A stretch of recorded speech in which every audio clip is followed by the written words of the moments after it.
พระไตรปิฎกลอยฟ้ามีเสนอแก่ท่านผู้ฟังทุกวันพุธตั้งแต่เวลา 18:20 นาทีถึง 19 นาฬิกาดำเนินรายการโดยกระผมพันเอกธนัทเดชะมีอาจารย์สุรภาเดชะเป็นผู้ร่วมรายการ วันนี้เราจะได้มาทบทวนธรรมหมดสิทธิ์สักนิดหนึ่งแล้วเราจะได้ไปศึกษาในพระสูตรที่ชื่อว่ามูลปริยายสูตรซึ่งมีอยู่ในพระไตรปิฎกฉบับมมร.เล่มที่ 17เล่มหน้าที่ 1 สำหรับธรรมหมวด10ซึ่งอยู่ในพระสูตรที่ชื่อว่าสังคีติสูตรนั้นเริ่มต้นด้วยธรรมที่มีอุปการะมาก10 อย่างธรรมที่ควรเจริญ10 อย่างธรรมที่ควรกำหนดรู้10 อย่างธรรมที่ควรละ10 อย่างธรรมที่เป็นไปในส่วนเสื่อม10 อย่างธรรมที่เป็นไปในส่วนพิเศษ10 อย่างธรรมที่แทงตลอดได้ยาก10 อย่างธรรมที่ควรทำให้เกิดขึ้น10 อย่างธรรมที่ควรรู้ยิ่ง10 อย่างควรทำไม่แจ้ง10 อย่างครับเราจะมาทบทวนถึงธรรมที่มีอุปการะมากนั้นเริ่มต้นด้วยศีลองค์ตรัสว่าภิกษุในธรรมในนี้เป็นผู้มีศีลสำรวมระวังปฏิโมกข์ถึงพร้อมในอาจาระและโคจระอยู่มักเห็นภายในโทษแม้เพียงเล็กน้อยสมทานศึกษาในสิกขาบททั้งหลาย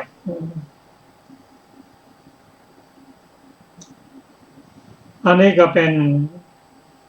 ธรรมที่มีอุปการะมากก็คือ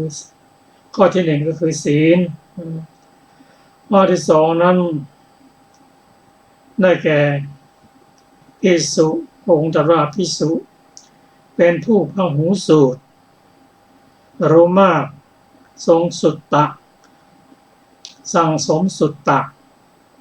ทำที่งามในเบื้องต้นงามในท่ามกลางได้งามในที่สุด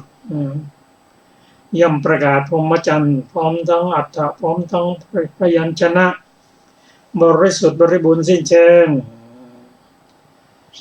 สดับมากแล้วก็ทรงจำไว้คล่องปากขึ้นใจแทงตลอดทิฏฐินี่เรียกว่าภิกษุเป็นผู้ที่พหูสูตรธรรมที่มีอุปการะข้อ 3ก็คือภิกษุเป็นผู้มีมิตรดีสหายดี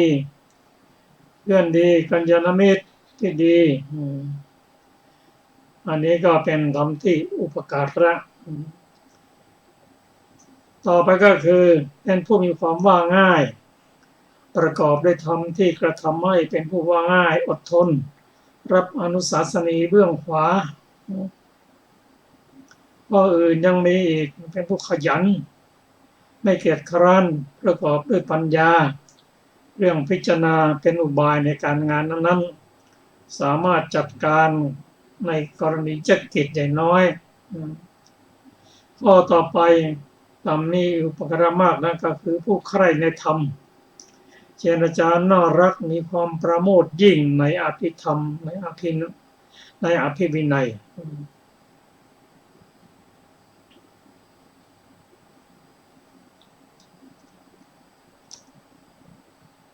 ข้อต่อไปก็คือธรรมที่มีอุปการะมากนั้นภิกษุเป็นผู้มีความเพียรปรารภความเพียรเพื่อละอกุศลที่ยังไม่เกิดขึ้นไม่เกิดละอกุศลที่ยังไม่เกิดขึ้นไม่มันเกิดขึ้นละอกุศลที่เกิดขึ้นแล้วเพียรทำสั่งสมความดีเพียรรักษาความดีนอกจากนั้นยังจะต้องเป็นผู้ประกอบด้วยสติและปัญญา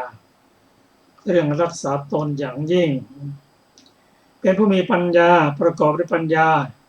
เห็นความเกิดและความดับ เป็นอริยะชำระกิเลสนี่ก็เป็นธรรม10 อย่างที่มีอุปการะมากครับต่อไปก็มาเริ่มพระสูตรที่ชื่อว่ามูลปริยายสูตรซึ่งมีอยู่ในพระไตรปิฎกฉบับมมรเล่มที่17มัชฌิมนิกายมูลปัญนาถขอเชิญอาจารย์สุรภาสวัสดีค่ะท่านผู้ฟังทุกท่านมูลปริยายสูตรหนึ่งข้าพเจ้าได้สดับมาอย่างนี้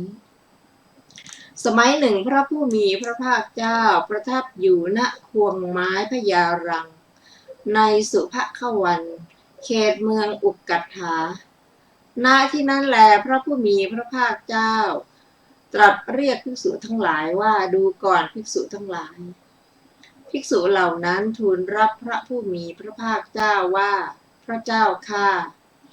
พระผู้มีพระภาคเจ้าได้ตรัสพระพุทธพจน์นี้ว่าดูก่อนภิกษุทั้งหลายเราจักแสดงเหตุที่เป็นมูลของธรรมทั้งปวงแก่เธอพวกเธอจงฟังเหตุนั้นจงใส่ใจให้ดีเราจักกล่าวภิกษุเหล่านั้นทูลรับพระผู้มีพระภาคเจ้าว่าอย่างนั้นพระเจ้าข้าพระผู้มีพระภาคเจ้าได้ตรัสพระพุทธพจน์นี้ว่าดูก่อนภิกษุทั้งหลายปุถุชนในโลกนี้ไม่ได้สดับไม่ได้เห็นพระอริยะไม่ฉลาดในธรรมของพระอริยะไม่ได้รับแนะนำในธรรมของพระอริยะไม่ได้เห็นสัตว์บุรุษไม่ฉลาดในธรรมของสัตว์บุรุษไม่ได้รับแนะนำในธรรมของสัตว์บุรุษย่อมหมายรู้ธาตุดินโดยความเป็นธาตุดิน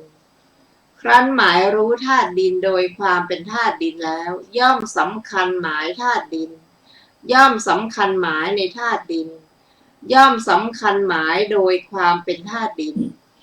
ย่อมสำคัญหมายธาตุดินว่าของเราย่อมยินดียิ่งซึ่งธาตุดินข้อนั้นเพราะเหตุอะไรเราตถาคตกล่าวว่าเพราะเขาไม่ได้กำหนดรู้ย่อมหมายรู้ธาตุน้ำโดยความเป็นธาตุน้ำครั้นหมายรู้ธาตุน้ำโดยความเป็นธาตุน้ำแล้วย่อมสำคัญหมายธาตุน้ำย่อมสำคัญหมายในธาตุน้ำย่อมสำคัญหมายโดยความเป็นธาตุน้ำย่อมสำคัญหมายธาตุน้ำว่าของเราย่อมยินดียิ่งซึ่งธาตุน้ำข้อนั้นเพราะเหตุอะไรเราตถาคตกล่าวว่าเพราะเขาไม่ได้กำหนดรู้ย่อมหมายรู้ธาตุไฟโดยความเป็นธาตุไฟครั้นหมายรู้ธาตุไฟโดยความเป็นธาตุไฟแล้วย่อมสำคัญหมายธาตุไฟย่อมสำคัญหมายในธาตุไฟย่อมสำคัญหมายโดยความเป็นธาตุไฟย่อมสำคัญหมายธาตุไฟว่าของเราย่อมยินดียิ่งซึ่งธาตุไฟ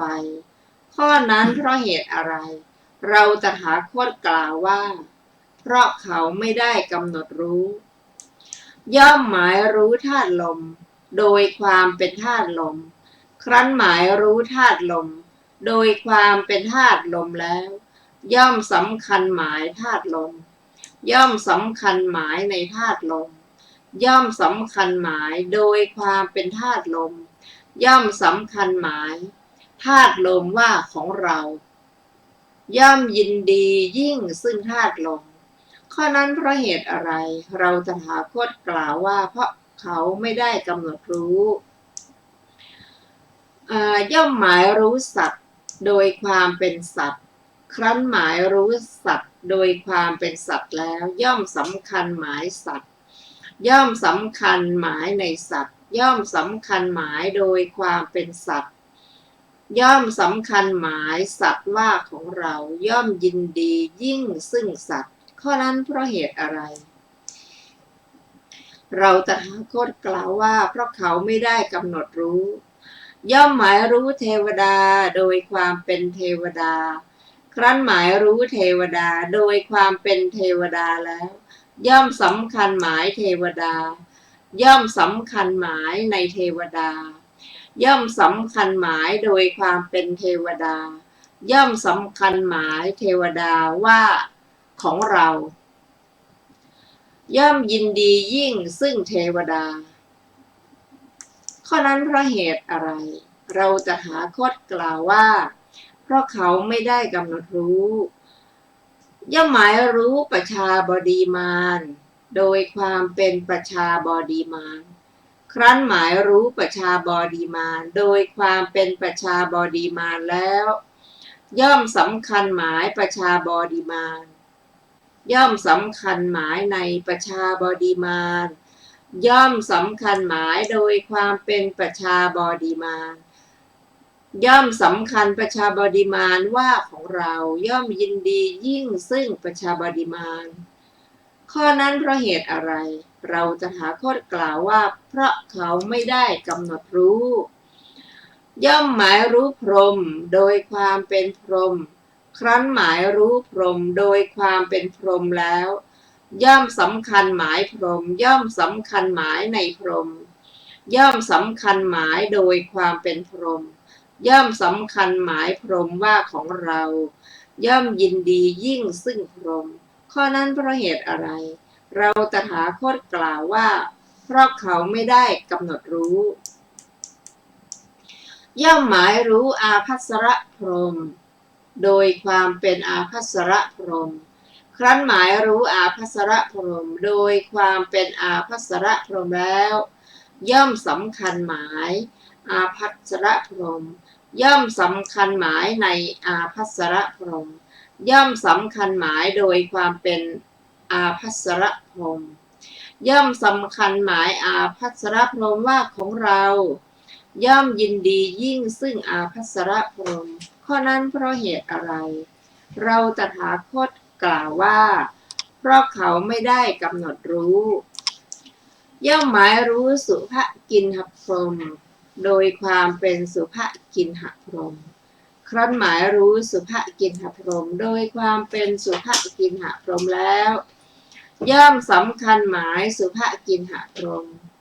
ย่อมสำคัญหมายในสุภกินหพรหมย่อมสำคัญหมายโดยความเป็นสุภกินหพรหมย่อมสำคัญหมายสุภกินหพรหมว่าของเราย่อมยินดียิ่งซึ่งสุภกินหพรหมข้อนั้นเพราะเหตุอะไรเราตถาคตกล่าวว่าเพราะเขาไม่ได้กำหนดรู้ย่อมหมายรู้เวหัปปภระพรหมโดยความเป็นเวหัปภระพรหมครั้นหมายรู้เวหัปภระพรหมโดยความเป็นเวหัปภระพรหมแล้วย่อมสำคัญหมายเวหัปภระพรหมย่อมสำคัญหมายในเวหัปภระพรหม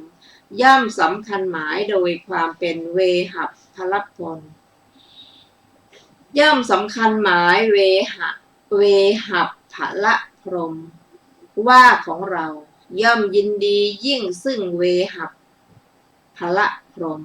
ข้อนั้นเพราะอะไรเพราะตถาคตกล่าวว่าเพราะเขาไม่ได้กำหนดรู้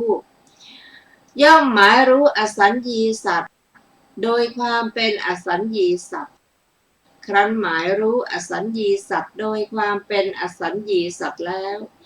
ย่อมสำคัญหมายอสัญญีสัตว์ย่อมสำคัญหมายในอสัญญีสัตว์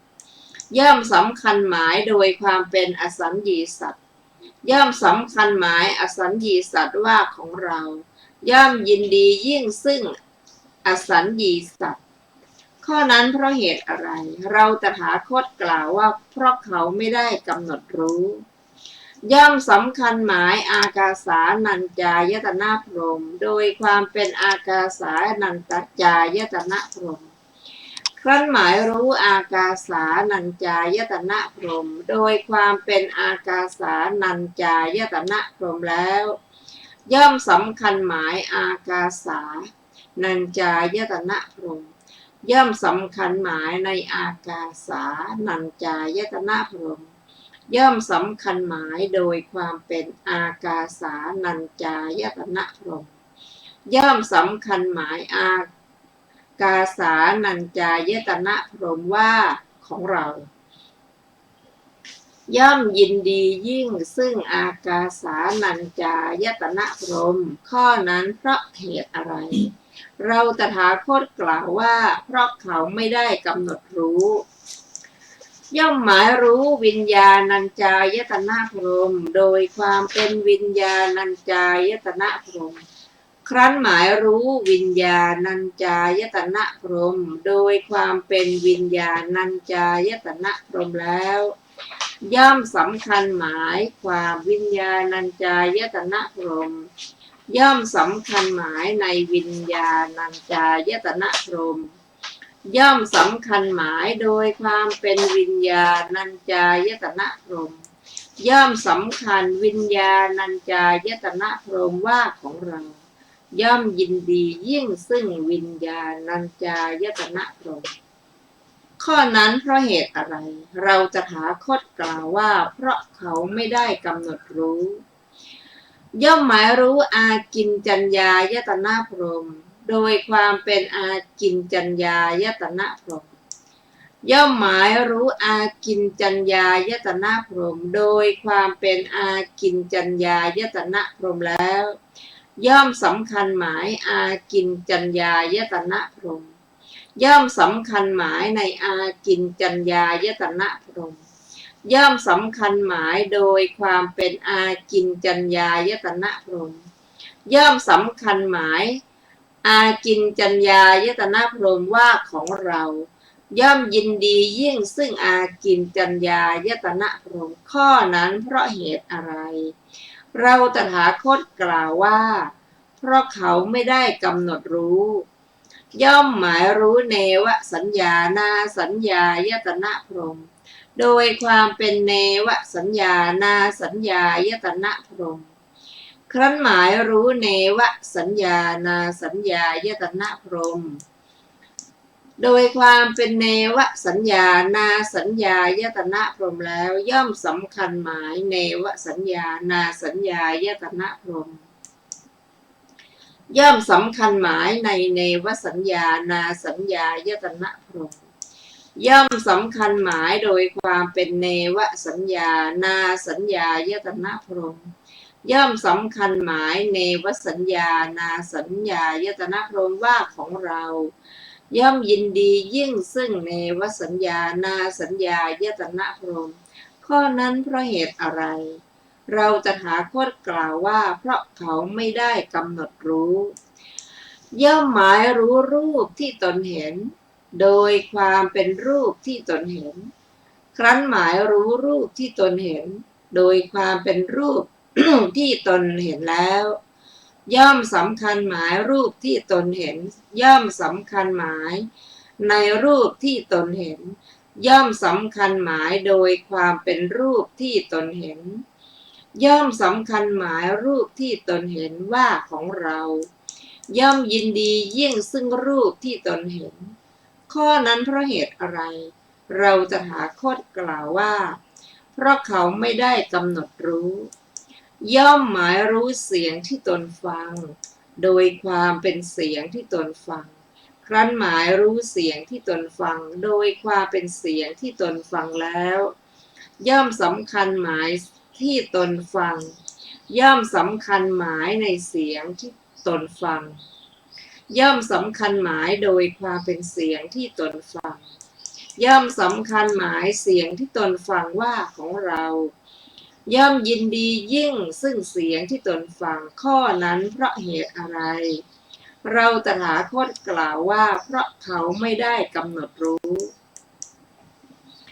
ย่อมหมายรู้อารมณ์กลิ่นรสโผฏฐัพพะที่ตนทราบ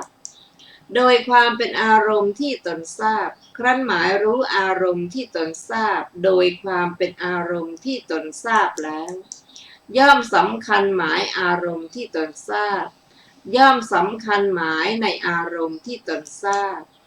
ย่อมสำคัญหมายโดยความเป็นอารมณ์ที่ตนทราบ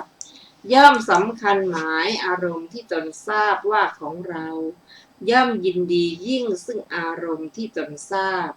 ข้อนั้นเพราะเหตุอะไรเราตถาคตกล่าวว่าเพราะเขาไม่ได้กำหนดรู้ย่อมหมายรู้ธรรมารมณ์ที่ตนรู้แจ้งโดยความเป็นธรรมารมณ์ที่ตนรู้แจ้ง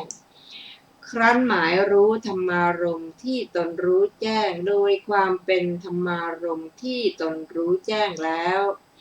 ย่อมสำคัญหมายธรรมารมณ์ที่ตนรู้แจ้งย่อมสำคัญหมายในธรรมารมณ์ที่ตนรู้แจ้ง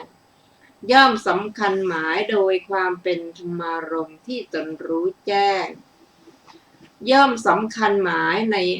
ธรรมารมณ์ที่ตนรู้แจ้งว่าของเราย่อมยินดียิ่งซึ่งธรรมารมณ์ที่ตนรู้แจ้งข้อนั้นเพราะเหตุอะไรเราตถาคตกล่าวว่าเพราะเขาไม่ได้กำหนดรู้ย่อมหมายรู้ความที่สักกายทิฏฐิเป็นอันเดียวกันโดยความเป็นอันเดียวกันครั้นหมายรู้ความที่สักกายทิฏฐิเป็นอันเดียวกันโดยความเป็นอันเดียวกันแล้วย่อมสำคัญหมายความที่สักกายทิฏฐิเป็นอันเดียวกันย่อมสำคัญหมายในความที่สักกายทิฏฐิเป็นอันเดียวกันย่อมสำคัญหมายโดยความที่สักกายทิฏฐิเป็นอันเดียวกันย่อมสำคัญหมายความที่สักกายทิฏฐิเป็นอันเดียวกันว่าของเราย่อมยินดียิ่งซึ่งความที่สักกายทิฏฐิเป็นอันเดียวกันข้อนั้นเพราะเหตุอะไรเราตถาคตกล่าวว่าเพราะเขาไม่ได้กำหนดรู้ย่อมหมายรู้ความที่สักกายทิฏฐิต่างกันโดยความเป็นของต่างกันครั้นหมายรู้ความที่สักกายทิฏฐิต่างกันโดยความเป็นของต่างกันแล้วย่อมสำคัญหมายความที่สักกายทิฏฐิต่างกันย่อมสำคัญหมายในความที่สักกายทิฏฐิต่างกันย่อมสำคัญหมายโดยความที่สักกายทิฏฐิต่างกันย่อมสำคัญหมายความที่สักกายทิฏฐิต่างกันว่าของเราย่อมยินดียิ่งซึ่งความที่สักกายทิฏฐิต่างกันข้อนั้นเพราะเหตุอะไรเราตถาคตกล่าวว่าเพราะเขาไม่ได้กำหนดรู้ย่อมหมายรู้สักกายทิฏฐิทั้งปวงโดยความเป็นสักกายทิฏฐิทั้งปวงย่อมหมายรู้สักกายทิฏฐิทั้งปวงโดยความเป็นสักกายทิฏฐิทั้งปวงแล้วย่อมสำคัญหมายสักกายทิฏฐิทั้งปวงย่อมสำคัญหมายในสักกายทิฏฐิทั้งปวงย่อมสำคัญหมายโดยความเป็นสักกายทิฏฐิทั้งปวงย่อมสำคัญหมายสักกายทิฏฐิทั้งปวงว่าของเราย่อมยินดียิ่งซึ่งสักกายทิฏฐิทั้งปวงข้อนั้นเพราะเหตุอะไรเราตถาคตกล่าวว่าเพราะเขาไม่ได้กำหนดรู้ย่อมหมายรู้พระนิพพานโดยความเป็นพระนิพพานครั้นหมายรู้พระนิพพานโดยความเป็นพระนิพพานแล้วย่อมสำคัญหมายพระนิพพานย่อมสำคัญหมายในพระนิพพานย่อมสำคัญหมายโดยความเป็นพระนิพพานย่อมสำคัญหมายพระนิพพานว่าของเราย่อมยินดียิ่งซึ่งพระนิพพานข้อนั้นเพราะเหตุอะไรเราตถาคตกล่าวว่า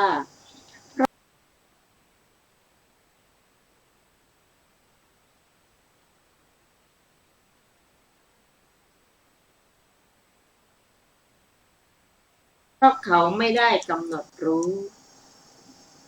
กำหนดภูมินัยยะที่หนึ่งด้วยอำนาจปุถุชนดูก่อนภิกษุทั้งหลายแม้ภิกษุใดเป็นเสขบุคคล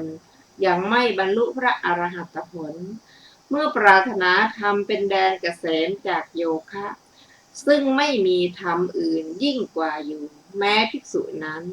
ย่อมหมายรู้ธาตุดินโดยความเป็นธาตุดิน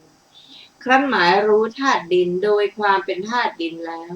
อย่าสำคัญหมายธาตุดินอย่าสำคัญหมายในธาตุดินอย่าสำคัญหมายโดยความเป็นธาตุดินอย่าสำคัญหมายธาตุดินว่าของเรา ย่อมยินดียิ่งซึ่งธาตุดิน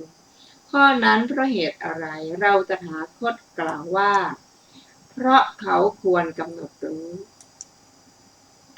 ย่อมหมายรู้ธาตุน้ำธาตุไฟธาตุลมสัตว์เทวดาประชาบดีมารพรหมอาภัสรพรหมสุภากินหพรหมเวหัพพละพรหมอสัญญีสัตกาสาอากาสานัญจายตนะพรหมวิญญาณัญจายตนะพรหมอากินจัญญายตนะพรหมเนวสัญญานาสัญญายตนะพรหมรูปที่ตนเห็นเสียงที่ตนฟังอารมณ์ที่ตนทราบธรรมารมณ์ที่ตนรู้แจ้งความที่สักกายทิฏฐิเป็นอันเดียวกันความที่สักกายทิฏฐิต่างกันสักกายทิฏฐิทั้งปวงย่อมหมายรู้พระนิพพานโดยความเป็นพระนิพพานครั้นหมายรู้พระนิพพานโดยความเป็นพระนิพพานแล้วอย่าสำคัญหมายพระนิพพานอย่าสำคัญหมายในพระนิพพานอย่าสำคัญหมายโดยความเป็นพระนิพพานอย่าสำคัญหมายพระนิพพานว่าของเราอย่ายินดียิ่งซึ่งพระนิพพานข้อนั้นเพราะเหตุอะไรเราจะถาคตกล่าวว่าเพราะเขาควรกำหนดรู้กำหนดภูมินัยที่สองด้วยอำนาจเสขบุคคลดูก่อนภิกษุทั้งหลายแม้ภิกษุใดเป็นอรหันตขีณาสพอยู่จบพรหมจรรย์เสร็จกิจแล้วปลงภาระเสียแล้วบรรลุถึงประโยชน์ตนแล้วสิ้นกิเลสเครื่องประกอบสัตว์ไว้ในภพแล้วหลุดพ้นด้วยปัญญาอันชอบแล้วแม้ภิกษุนั้นย่อมหมายรู้ธาตุดินโดยความเป็นธาตุดินย่อมหมายรู้ธาตุดินโดยความเป็นธาตุดินแล้วย่อมไม่สำคัญหมายธาตุดินย่อมไม่สำคัญหมายในธาตุดินย่อมไม่สำคัญหมายโดยความเป็นธาตุดินย่อมไม่สำคัญหมายธาตุดินว่าของเราย่อมไม่สำคัญย่อมไม่ยินดีซึ่งธาตุดินข้อนั้นเพราะเหตุอะไรเราตถาคตกล่าวว่าเพราะเธอกำหนดรู้แล้วย่อมหมายรู้ธาตุน้ำธาตุไฟธาตุลมสัตว์เทวดาประชาบดีมารพรหมอาภัสรพรหมสุภากินหพรหมเวหัพพลพรหมอสัญญีสัตว์อากาสานัญจายตนะพรหมวิญญาณัญจายตนะพรหมอากินจัญญายตนะพรหมเนวสัญญานาสัญญายตนะพรหมรูปที่ตนเห็นเสียงที่ตนฟังอารมณ์กลิ่นรสโผฏฐัพพะที่ตนทราบธรรมารมณ์ที่ตนรู้แจ้งความที่สักกายทิฏฐิเป็นอันเดียวกันความที่สักกายทิฏฐิต่างกันสักกายทิฏฐิทั้งปวงย่อมหมายรู้พระนิพพานโดยความเป็นพระนิพพานครั้นหมายรู้พระนิพพานโดยความเป็นพระนิพพานแล้วย่อมไม่สำคัญหมายพระนิพพานย่อมไม่สำคัญหมายในพระนิพพานย่อมไม่สำคัญหมายโดยความเป็นพระนิพพานย่อมไม่สำคัญหมายพระนิพพานว่าของเราย่อมไม่ยินดียิ่งซึ่งพระนิพพานข้อนั้นเพราะเหตุอะไรเราตถาคตกล่าวว่าเพราะเธอกำหนดรู้แล้วท่านผู้ฟังที่เคารพครับพระสูตรที่ชื่อว่ามูลปริยยสูตรนี้เป็นพระสูตรที่คลุมไปทั้งหมดทั้งภูมิก็ทั้ง31ภูมิแล้วก็ที่คลุมที่แน่นอนก็คือผู้ที่ไม่ได้กำหนดรู้ย่อมเต็มไปด้วยสักยะทิฏฐิครับ เราจะมาศึกษากันถึงเรื่องอาจารย์สุภาคณะเปิดไปหน้าที่1นะเราจะมาศึกษากันเรื่องที่ว่าบุคคลหรือปุถุชนผู้ไม่ได้สดับไม่เห็นพระอริยบุคคลไม่ฉลาดในอริยธรรมและไม่รับคำแนะนำในอริยธรรมไม่เห็นสัตว์บุรุษไม่ฉลาดในธรรมของสัตว์บุรุษและไม่ได้แนะนำในสัพปริสธรรมย่อมเห็นแตกต่างกันกับพระอาเสขบุคคลครับจะมาเริ่มต้นกันที่ว่าบ บุคคลผู้ไม่ได้สดับดังที่เดียสันก็คือเป็นปุถุชนนั่นเองยังไม่ได้เป็นอริยบุคคลย่อมไม่รู้ธาตุดินธาตุน้ำธาตุไฟธาตุลมไม่รู้แล้วก็สำคัญหมายนะสำคัญหมายแล้วก็คิดว่าธาตุต่างๆนั้นเป็นของเรายินดีในธาตุดินธาตุน้ำธาตุไฟธาตุลม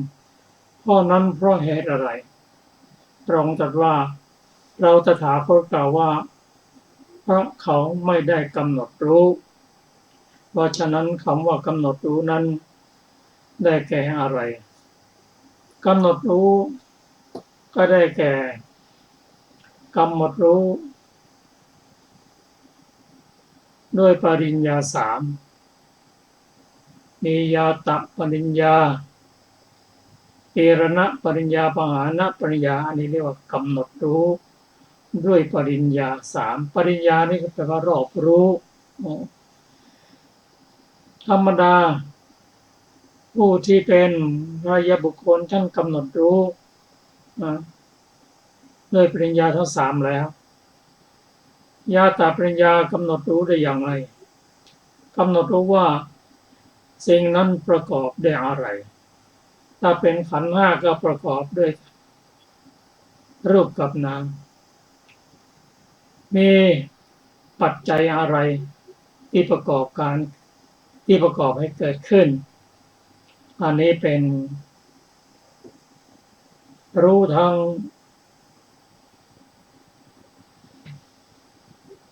ความหมายต่าง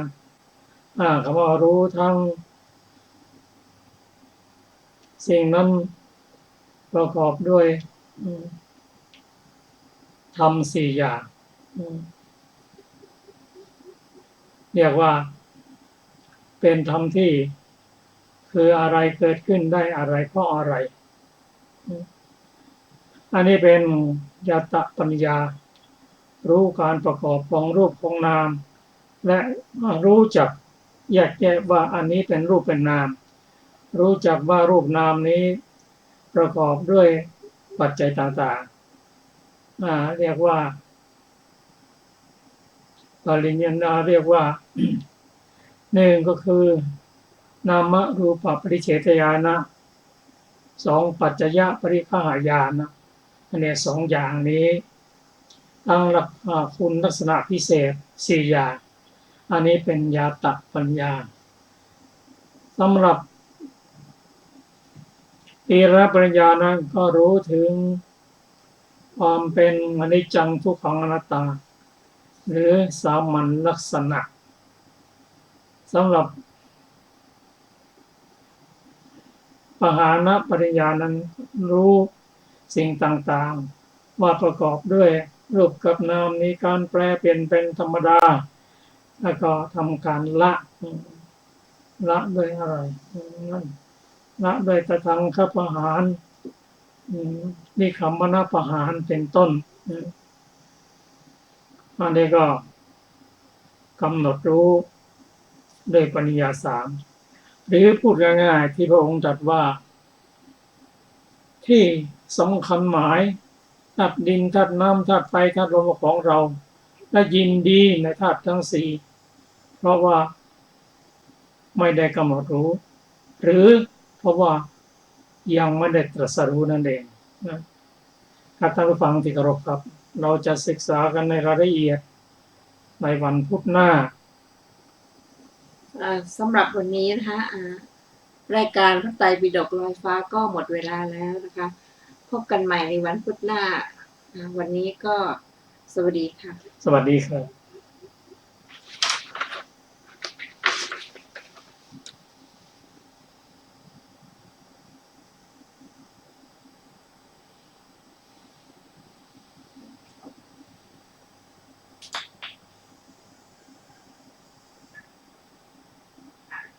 วันนี้ก็